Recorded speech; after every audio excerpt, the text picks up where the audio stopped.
நண்பர்கள் அனைவருக்கும் வணக்கம். மாணவர்களுக்கு இனிய நல்வாழ்த்துக்கள்.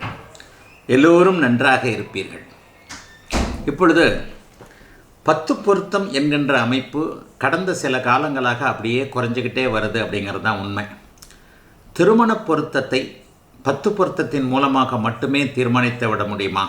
அதுலேயும் அந்த 10 பொருத்தத்தில் இருக்கக்கூடிய அந்த ரஜ்ஜு பொருத்தம் இருக்குது பாருங்கள், தாலி பொருத்தம். இந்த தாலி பொருத்தம் இல்லைன்னா கல்யாணத்தையே பண்ணக்கூடாது. இந்த மாதிரியாக யோனி பொருத்தம், ரஜ்ஜு பொருத்தம், தினப்பொருத்தம், கணப்பொருத்தம் என்கின்ற ஒரு 6 பொருத்தங்கள் மிக மிக முக்கியம் அப்படின்ட்டு பெரிய அளவில் நம்ம ஜோதிட உலகமே கடந்த 20-30 வருஷமாக மூழ்கி கிடந்தது. இப்போ தான் ஒரு 5 வருஷமாக இந்த 10 பொருத்தங்களுடைய லட்சணம் என்ன என்பதையும், இந்த 10 பொருத்தம் ஜோதிடத்துடைய மாண்பையே கெடுக்கின்ற ஒரு குப்பையான பொருத்தம் அப்படிங்கிறதையும் தெளிவாக வீடியோக்களில் பேசிக்கிட்டு வர்றேன். தமிழ்நாட்டில் இருக்கக்கூடிய ஜோதிடர்களில் நிறைய பேர் இதை இப்போ உணர்ந்து கொண்டு ஓரளவிற்கு இந்த 10 பொருத்தம் இப்போ எப்படி வந்துருச்சுன்றதை அடிக்கடி சொல்லுவேன். நான் 10 பொருத்தம் மட்டும் பார்க்குறதில்ல அப்படின்றத. உண்மையை சொல்லப்போனால் நட்சத்திரங்களுக்குள்ளே எந்த ஒரு அமைப்பும் இல்லை. ஜோதிடத்தை ஒரு அட்டவணைக்குள்ளே கண்டிப்பாக அடக்கவே முடியாது. அதுவும் 10 பொருத்தம் என்பது ஜோதிடத்திற்கு எளிமையானதாக யாரோ ஒரு ஜோதிடர் கணித ரீதியாக போட்டு இன்றைக்கு அதை ஜோதிடர்களே தேவையில்லாமல் திருமண பொருத்த தரகர்கள் சாஃப்ட்வேர்லேயே போட்டு அப்படியே எதில் பொருத்தம் இருக்குன்னு பார்த்துடலாம்ன்ற அளவுக்கு வந்துருச்சு. இப்போ ஒரு உதாரண ஜாதகம் காட்ட போகிறேன். 10க்கு 9 பொருத்தமும் இருந்த ஒரு பெண்ணுடைய ஜாதகம் திருமணமாகி 40 நாள்லேயே எல்லா விதத்துலேயும் முடிஞ்சிருச்சு. 40 நாளில் இப்போ டிவோர்ஸுக்கு போய்கிட்டு இருக்கிறாங்க. அதாவது போன பிப்ரவரியில் தான் இப்போ காட்டப்போகின்ற ஒரு பெண்ணிற்கான ஜாதகம். பிப்ரவரியில் தான் கல்யாணம். 40 நாட்களில் தான் திருமண வாழ்க்கை. 40 நாட்கள் கூட இல்லை. ஆரம்பத்திலிருந்தே சண்டை சச்சரவு பொருத்தமற்ற நிலைமைகள் எல்லாம் ஆகி இப்போது அப்படியே தாய் விட்டிருக்க அந்த பெண் திருமணமே ஃப்ளாப் ஆகி போய் டிவோர்ஸுன்ற கன்ஃபர்மேஷன் லெவலுக்கு வந்திருக்கு. ஆனால் இந்த ஜாதகம் 10 பொருத்தத்தை பார்த்து தீர்மானிக்கப்பட்டது. அந்த பையனுக்கும் இவருக்கும் 9 பொருத்தம் இருக்குது, தாராளமாக செய்யலாம் என்று 1க்கு 5 ஜோதிடர்கள் யாருமே நெகட்டிவாக சொல்லாமல் 5 ஜோசியர்களும் அற்புதமாக இருக்குன்னு சொன்னது. ஐயா 10 பொருத்தம் அடிக்கடி இன்னொரு கேள்விகள் வருது. 10 பொருத்தம் இல்லைன்னா அப்போ எப்படி தான் பொருத்தம் பார்க்குறது? ஜாதகம் பார்க்க தெரிஞ்சால் தான் 10 பொருத்தம் பார்க்க தெரியும். ஒரு ஜாதகத்தில், ஒரு பெண்ணோட ஜாதகத்தில் என்ன நடக்கும், எப்போது கல்யாணம் நடக்கும், ஒரு ஆணோட ஜாதகத்தில் என்ன நடக்கும், கல்யாணத்திற்கு பிறகு என்ன நடக்கும், எப்போது கல்யாணம் நடக்கும்ட்டு அந்த ஒட்டுமொத்த ஜாதகத்தினுடைய அத்தனை அமைப்புகளையும் வைத்து தசாபுக்தி அமைப்புகளையும் வச்சு யாரால் ஒருவருடைய வாழ்க்கையில் என்ன சம்பவங்கள் நடக்கும் என்பதை ஓரளவிற்காவது கணிக்க முடியுமோ அவர் தான் பொருத்தம் பார்க்கணும். 2 ஜாதகத்தையும் பக்கத்தில் வச்சு இவருக்கு என்ன தசாபுக்தி நடக்குது, இவருக்கு என்ன தசாபுக்தி நடக்குது, இவருக்கும் திருமணம் ஆனால் தாம்பத்திய சுகத்தை அனுபவிக்க போகிறாங்களே, அப்போ அந்த தாம்பத்திய சுகத்தை அனுபவிப்பதன் மூலமாக 2 பேருக்கும் ஒரே நேரத்தில் புள்ள பிறக்குமா? நான் சில நேரத்தில் வேடிக்கையாக கூட கேட்பேன். சில நேரத்தில் கன்சல்டேஷனில் அவருக்கு எப்போ குழந்தை பிறக்கும், எனக்கு எப்போ குழந்தை பிறக்குன்ட்டு கணவன் மனைவியே கேட்கக்கூடிய வேடிக்கையான சூழல்கள்லாம் வரும். நான் கேட்பேன், ஆமாம்மா அவருக்கு அடுத்த வருஷம் கல்யாணம் நடக்கும், உங்களுக்கு இந்த வருஷமே குழந்தை பாக்கியம் கிடைக்கும் அப்படின்னு வேடிக்கையாக சொல்லுவேன். அந்த மாதிரியாக இருவர் இணைந்து விட்டதற்கு பிறகு புத்திரபாக்கியத்தை 2 பேரும் சேர்ந்து தானே அனுபவிக்க போகிறாங்க. அப்போ அந்த புத்திரபாக்கியம் 2 பேருக்கும் தானே குழந்தை பிறக்க போகுது. ஆணுக்கும் பெண்ணுக்கும் சேர்ந்து அப்பாவாக அம்மாவாக ஆகப் போகின்ற காலகட்டங்கள் எப்போது வருகின்றன? இருவரும் தாம்பத்திய சுகத்தை அனுபவிப்பதன் மூலமாக அவர்களுக்கு நீடித்த ஒரு இன்பம் கிடைக்குமா? 2 பேருடைய குணநலன்கள் எப்படி இருக்கும்? 2 பேருக்கும் 6-8 வந்தால், கஷ்டங்கள் வந்தால் ஒரே மாதிரி வரும், சந்தோஷம் வந்தாலும் ஒரே மாதிரி வரும். திருமணம் நடக்கின்ற காலத்தில் 6-8 சம்பந்தங்கள் இல்லாமல் இருக்கிறதா? இதைத்தான் ஆன்லைன் வகுப்புகளில் நிறைய சொல்லிக் கொடுக்குறேன். 10 பொருத்தம் என்பது ஒரு குப்பையில் போடுறதுக்கு கூட லாய்க்கு இல்லாத ஒன்று. நட்சத்திரங்களின் அடிப்படையில் எந்த விதமான பலன்களையும் நீங்கள் தீர்மானிக்கவே முடியாது. 10 பொருத்தம் என்பது ஒரு ஐவாஷ்.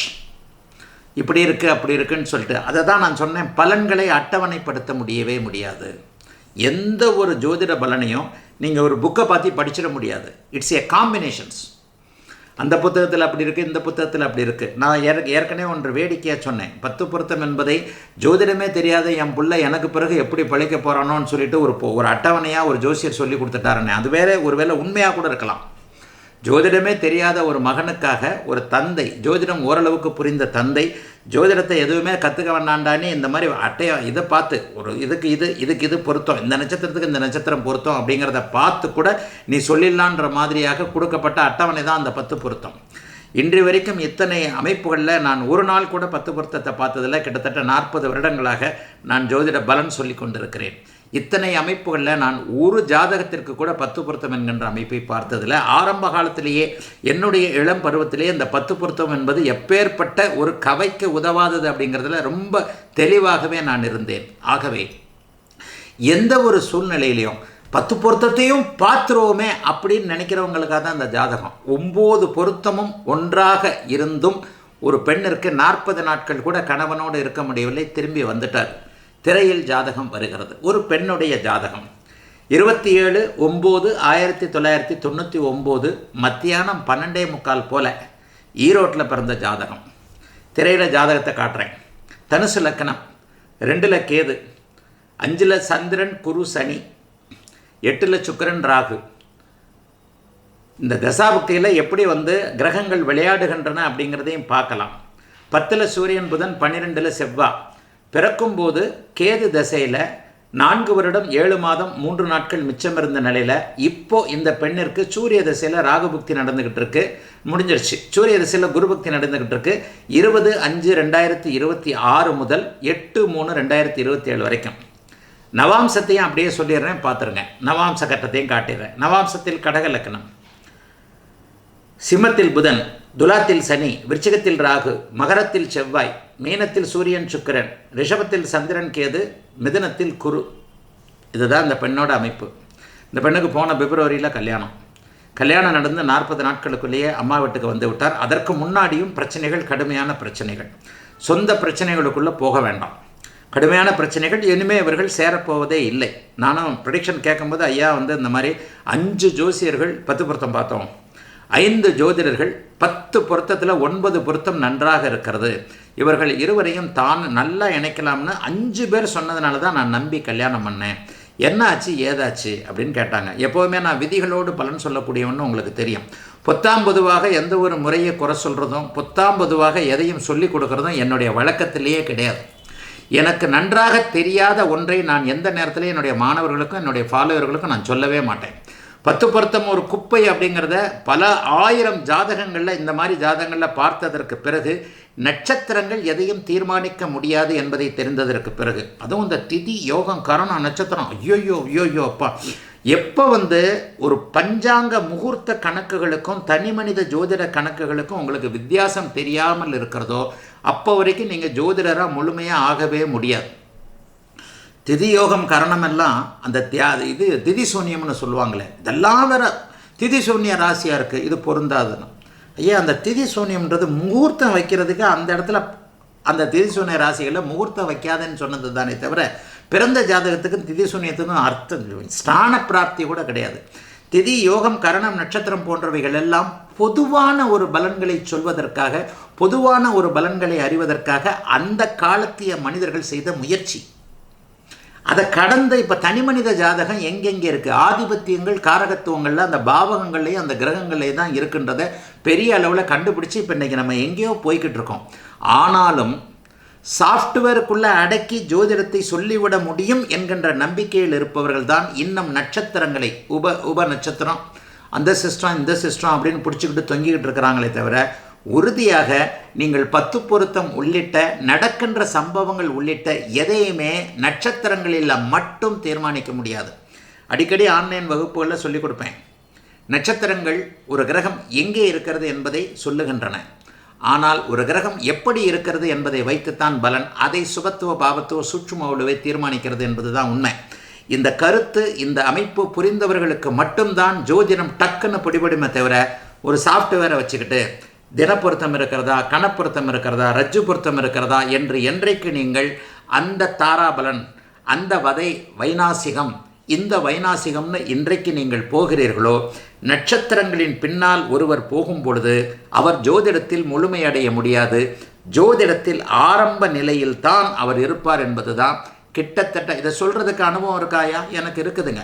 மற்றவங்களாம் சொல்கிறதுக்கு பயப்படுறாங்கன்னா அவங்களாம் கம்மியான குறைவான அனுபவம் உள்ளவர்களாக இருப்பார்கள். இன்னொன்று, பஞ்சாங்கம் எழுதுவது, பஞ்சாங்கம் தயாரிக்கிறவர் எல்லாருமே ஜோதிடர் கிடையாதுங்க. பலன் சொல்கிறவர் தாங்க ஜோசியர். ஜோதிடம் என்பது பஞ்சாங்கத்தோடு நின்று விடுவதில்லை. பஞ்சாங்கம் என்பது முகூர்த்தத்திற்கானது. ஒரு கல்யாணத்தை இன்னைக்கு பண்ணலாமான்னு சொல்கிறது தான் பஞ்சாங்கம். இந்த 2 பேருக்கும் கல்யாணம் பண்ணலாமா அப்படின்னு சொல்கிறது தனி மனித ஜாதகம். அதற்கு இப்போ கூட எனக்கு பஞ்சாங்கம் கணிக்க தெரியாது, இப்போ கூட எனக்கு முகூர்த்தம் கணிக்க எனக்கு தெரியாது, அதாவது முகூர்த்தம் கணிக்க தெரியாது. அப்போ அந்த முகூர்த்தம் கணிப்பதற்கு எனக்கு தேவையும் இல்லை. இந்த பஞ்சாங்கத்தில் எடுத்து பார்த்தாலே இந்த முகூர்த்த நாள் அந்த முகூர்த்த நாள்னு சொல்லிடுறாங்க. அந்த பஞ்சாங்கத்தில் இருக்கக்கூடிய முகூர்த்த நாளில் கல்யாணம் பண்ணவர்கள் எல்லாம் நல்லா இருக்கிறாங்களான்னா அதுவும் பிரச்சனையான விஷயம். இப்போ இந்த காட்டியிருக்கின்ற இந்த இந்த இந்த ஜாதகம் பஞ்சாங்கம் கருத்து கொடுத்த நல்ல நாளில் தான் கல்யாணம் பண்ணுறாங்க. நம்முடைய தமிழ்நாட்டை சார்ந்த அத்தனை பேரும் எந்த மதமாக இருந்தாலும் எந்த ஜாதியாக இருந்தாலும் பஞ்சாங்கம் கொடுக்குற முகூர்த்த நாளில் தானே கல்யாணம் பண்ணுறாங்க. பாதி 30% இது டிவோர்ஸ் ஆகுது. அப்போ பஞ்சாங்கம் கொடுக்கக்கூடிய முகூர்த்த நாட்கள் கூட பொதுவானவை தான் அப்படின்னு ஆகி போயிடுது இல்லையா?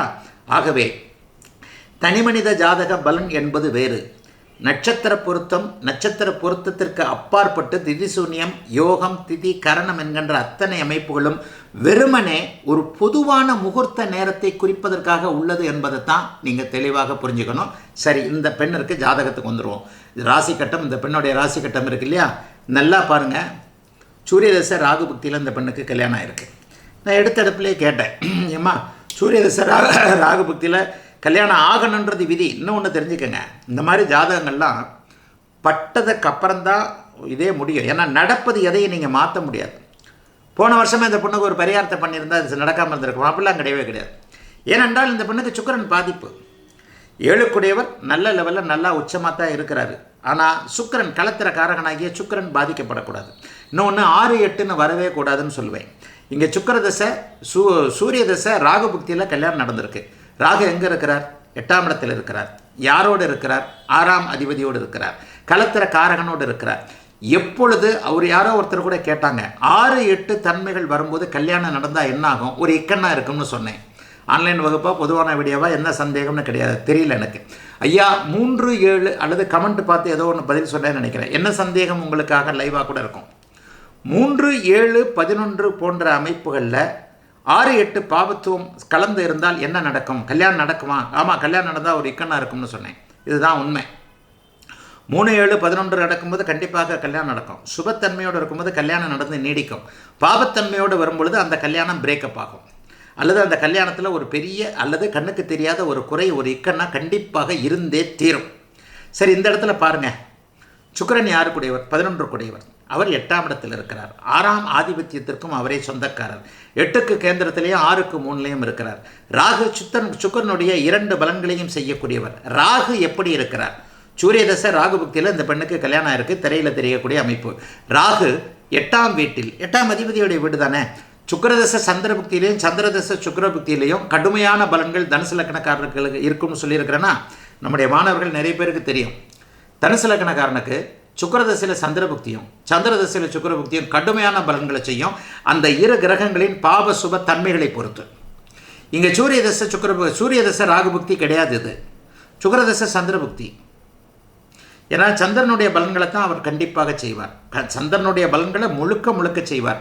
இங்கே என்ன நடக்கிறது என்பதை ஆழ்ந்து யோசிக்கும் போது நல்லா தெரியும்.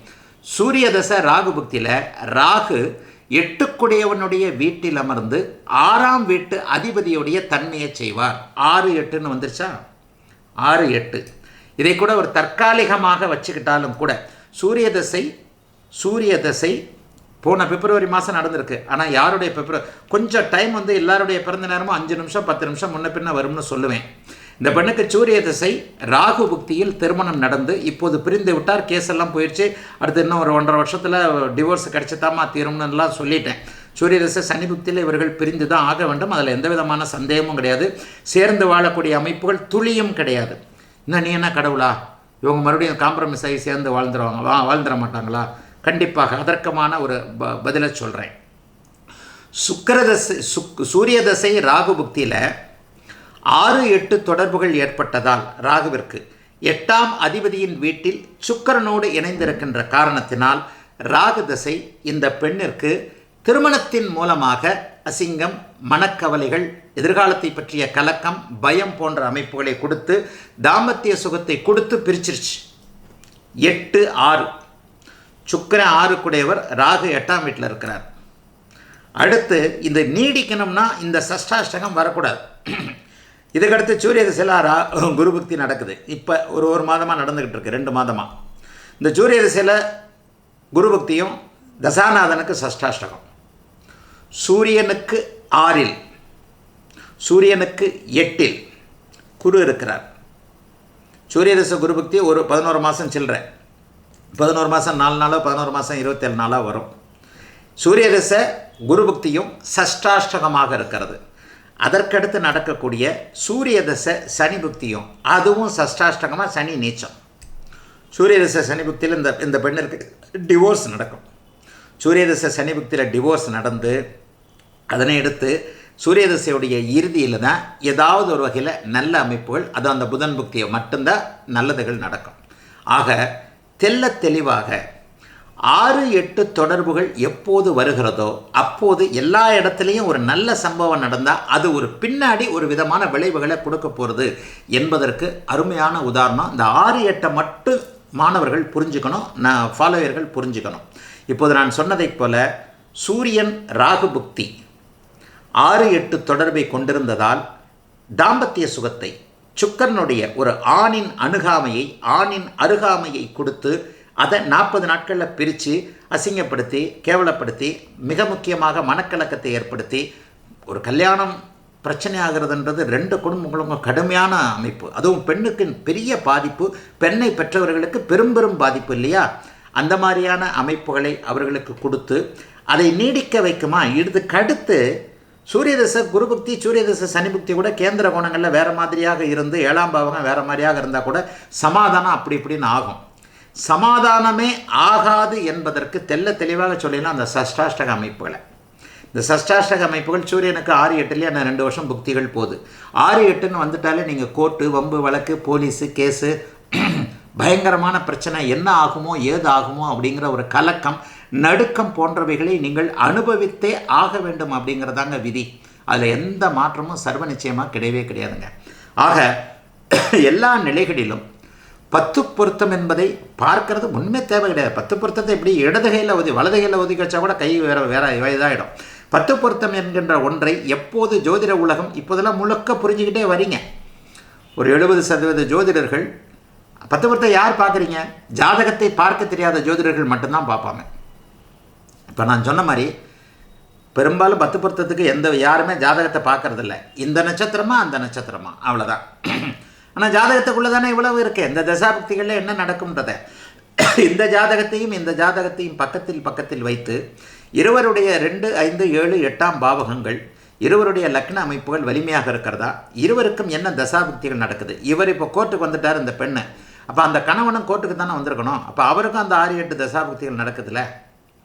2 பேர் தானே, புருஷன் பொண்டாட்டி மட்டுமா கோர்ட்டுக்கு போகும்? புருஷனையும் கொண்டு வந்து நிறுத்தி வைக்கத்தானே செய்வாங்க. 1 வாய்தா வாங்கலாம், 2 வாய்தா வாங்கலாம், அல்லது அவரே கோர்ட்டுக்கு போயிருப்பார், அல்லது இவரே கோர்ட்டுக்கு போயிருப்பார். ஒரு நாள் டிவோர்ஸ் வாங்க போகிற கணவன் மனைவி 2 பேரும் சட்டத்தின்படி என்னதான் எவ்வளோ பெரிய ஆளாக இருந்தாலும் ஒரு நாள் கோர்ட்டில் நின்னா தான் டைவர்ஸ் கிடைக்கும். அப்போ 2 பேரும் 6-8ன்னு அந்த சிகப்பு நிற கட்டடங்களுக்குள்ளே நுழையக்கூடிய அந்த அமைப்பு வந்து விடுகிறது இல்லையா? ஆகவே ஜாதகத்தை பார்க்கும் பொழுது, இந்த ஜாதக அமைப்புகளை பார்க்கும் பொழுது இவரும் கோர்ட்டுக்கு போகக்கூடிய அமைப்புகள் இருக்கா என்பதை தசாபக்திகளில் அப்படியே துல்லியமாக சொல்லிவிடலாமே. 10 பொருத்தத்தில் சொல்ல முடியுமா?